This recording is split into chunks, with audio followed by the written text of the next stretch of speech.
Bonjour à tous chers amis, ce sont des pommiers décoratifs. Oui, ce sont des pommes, il en existe aussi en jaune.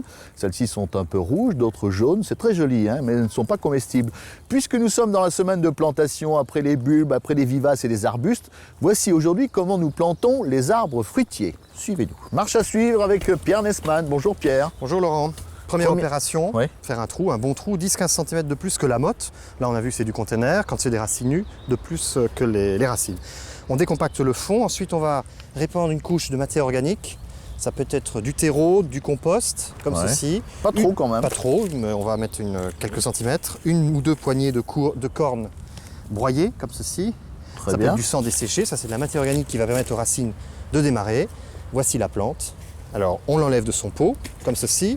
On va griffer la paroi ici, la façade, pour décompacter les racines. Ah, ça c'est important, Ça, il faut vraiment enlever les racines, pas les enlever, mais en tout cas les griffer. Décongestionner un peu. Voilà. On va asseoir notre motte et puis on rebouche le trou. Bon, nous allons maintenant tutorer. Le tuteur est indispensable. Pourquoi vous l'avez mis en biais? Eh bien parce que Laurent, vous avez vu, c'était un conteneur avec une motte, de la terre, et je ne peux pas le mettre le long du tronc, sinon j'endommagerais les racines. Donc je le mets en biais. On l'attache maintenant. On l'attache avec ce lien, qui est un lien avec de la mousse, qui va protéger le tronc. Ouais. Voilà, je l'installe comme ceci, je le fixe.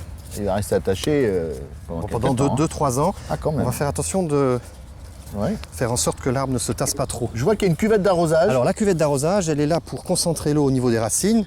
Et donc ça va me permettre d'arroser tout de suite après la plantation. D'abord pour alimenter la plante, puis aussi pour tasser la terre qui est autour des racines. Comme ceci.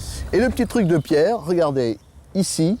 Ça c'est le point de greffe, Laurent. Le point de greffe, il doit toujours être hors de terre.